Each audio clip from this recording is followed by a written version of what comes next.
Hey, what's up everyone? Tim here from Everyday Tactical Vids, out on a cold and windy New Hampshire day. Definitely chilly out here. I got a fleece on and my hat because it's getting cold. And anyhow, what we're going to focus on today is the October Spec Ops Global subscription box.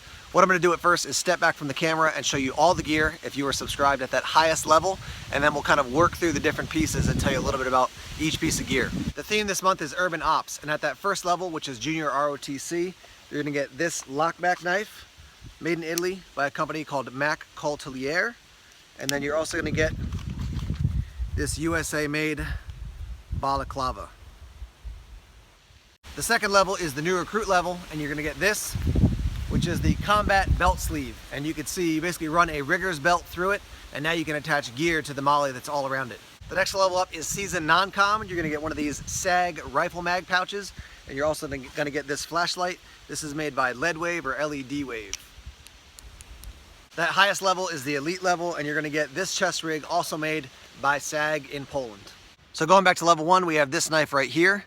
Very basic utility knife. I've seen another knife, I think it's made by this exact same company. It was one of their earlier Spec Ops Global boxes, and it was bright like neon yellow with a fully serrated edge. But this is, you know, when I look at this, I'm not like, this is the ultimate knife, and I think this is a good solid utility knife. It does have this heavy duty, I would call it, plastic handle, and it is a lockback, which is a very strong locking mechanism. No thumb studs. It's got a little nail neck there to deploy it.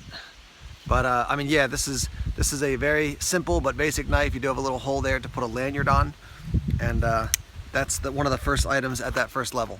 Now also at that level you have this. A little bit weird to film this video with this on, but anyhow, you get this balaclava, and if you've never used one, this thing, I mean, these are just cool items because they give you a lot of warmth. Obviously this area is exposed, but generally my eyes don't feel as cold as other parts of my body, like on my face particularly, my nose, my mouth, my ears. So this covers my head. I've got all this on. I could put a hat on top of this if I wanted to, and you could certainly, see if I can do it here on camera. Yeah, tuck this in like so, and now you've got basically just, you know, a sealed system for all practical purposes other than this section to keep the heat in. And even out here on this cold windy day, there's no snow or anything yet, but wearing this I can already feel the added warmth compared to just a hat. At the next level you have this combat sleeve for a belt, and essentially what this does is you run your rigger's belt through it, and then you have this belt. It's nice and wide, and you could put molly gear on here. So maybe I'll just bend down here a little bit, take one of these pouches I have on here, and I could put it on here. These are great, I think, for going to the range. So you can put a bunch of mags, pistol mag pouches, you know, full-size rifle mag pouches, whatever it is. You can keep, if you have a med kit, you can, you know, kind of get that out of the way, but have it there. On the other side, you could put a multi-tool to work on your weapons platform. So you can run a 1-inch or 1.5-inch rigger's belt through this. I guess you could run a regular belt if you wanted to, but it's certainly made for something more sturdy like this type of belt. But now you got all your gear right here around your waist, so you can grab it while you're out at the range. And certainly there's other applications for this, not just being at the range, but you know, other pouches or molly that you could attach to here, and now you have it on you without having to wear a full-size backpack or something like that. At the next level up, you're going to get one of these SAG pouches and also this flashlight. Let's talk about the pouches first. First thing you can see is you have on the side, you've got elastic, and so that allows you to stretch these out a lot more than, you know, just a standard pouch that has stitching. So you can fit in this pouch, you can fit AR style, you can fit AK style, lots of different options, and more than just those two because they go wide as well. So that's a nice fact that those are built in there and flexible.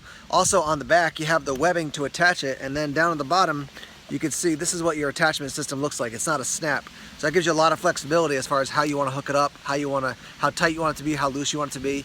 And you could actually certainly stack one of these on top of another one if you wanted to you know, go too deep. I wouldn't go more than that. I think it'd get a little bit too clunky.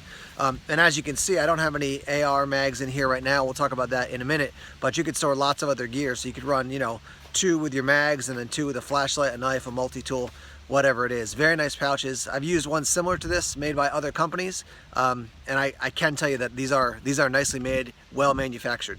Let's talk about this light real quick. Again, LED Wave or LED Wave. And this is used by British SAS, German SWAT, Dutch police, so lots of different law enforcement military groups are using this. Lightweight polymer. It takes 2 CR123s, which are included. I've actually swapped mine out for a different set of CR123s right now just because I had Surefires and they're my favorite brand. and I'll roll in some footage here so you can actually see what it looks like in use. And I show footage here of it in my house because I think, you know, that's probably the place you're going to be using something like this. It's not made for camping, it's not made to be a spotlight or a searchlight, but very simple light. I'm happy with it, particularly because of the weight. So you know, every once in a while you get a light that's bigger like this and it feels clunky or heavy. This thing is super lightweight, easy to maneuver, easy to use. Simple pressure switch on the bottom there, and you can tail stand this if you want to as well. So you don't have to worry about clicking this and then selecting something here. Boom, on and off, one setting, that's all you have. Does have the momentary on if you want to do that. Simple light, gets the job done. Last up here, I want to talk about the actual chest rig. So you can see you've got this platform here with MOLLE webbing so that you can attach all kinds of different magazine pouches or other pouches here. You actually just get one of the SAG pouches at that level, but they sent me some extras just to show you what it looks like to set it up this way. And if you wanted to get more from them, you could certainly head over to Spec Ops Global at their website. Links are down below, and you can get some more of these mag pouches. So the way I've got it set up is like this. You could set it up other ways, as far as like, you know, 2 mag pouches, some other mag pouches over here. You could set these up closer, further apart, whatever you want to do. As far as your snaps, one thing I like is that they put these elastic straps around the snap. Once you have it sized correctly, which this is a little bit loose on this strap for me right now, but once you have it sized correctly, that's nice because you're not going to bump that and have them fall off. So once it's actually sized correctly, cover that up and you're good to go. I will show you, let me just lift this one up here so I can get it out of the way. And these are snug, which again, I like that fact. Or I'll push it down. But if you want to, you know, QD buckle to take that off, easy enough to do, and then you could slide this back up. Here's what the back looks like. So lots of different ways to take this off. You can click, you know, on the side here to take it off that way. Click there on the top like I just showed you. And it's lightweight. Certainly you're not, you know, there's no plates or anything that you can put in this.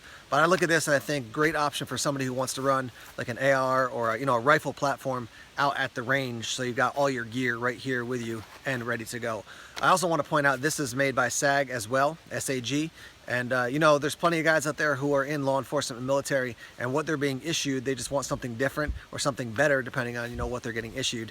This is something that you might want to check out. Again, I'm not an expert in that area. I don't work in law enforcement, military. While I have friends connected to those worlds, I am not saying this is something I've tested, used in the field. I just want to let you know this is a company I think you might want to consider. I've seen enough of the gear out there to know, you know, what's cheaply made versus what is actually well made, and this would fall into that well made category. Now, if you're watching this video and you're looking at the pouches and saying, hey, those would be great for an AR style, you know, magazine, why don't you put some in there? Bottom line is I don't own an AR.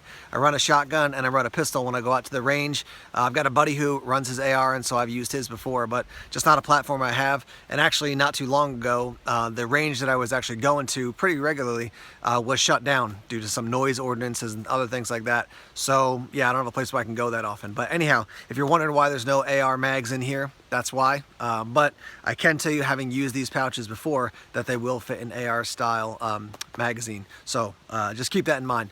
Anyhow, bottom line is here's what we're looking at for this month for Spec Ops Global. It's the Urban Ops setup. You've got those different tiers, those different levels. I've got links down below if you want to head over to their site to subscribe at any different level.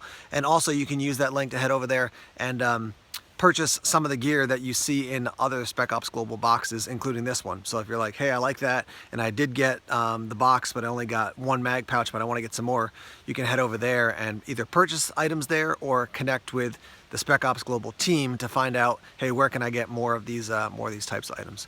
So cool, kind of a unique setup this month. And yeah, once again, I'm always enjoying what Spec Ops Global is sending me because it's cool to check out and to let you guys know about it. As always, you got to figure out if it's a good investment of your money, depending on what comes in the boxes and what you're looking for. But each month I enjoy checking these out and sharing the information with you. Thanks as always for checking out the videos here on YouTube. If you haven't done so already, can you subscribe to Everyday Tactical Vids? That'd be great for us, and we can get more information out to you as we get different videos, different products, different mindset things. As I always like to tell you, we're on Facebook, Twitter, Instagram, and Tumblr as well. And even though it's not until January of 2017, we will be at SHOT Show coming up to give you full coverage of what's happening out there. Thanks as always for watching. More videos coming soon. Take care.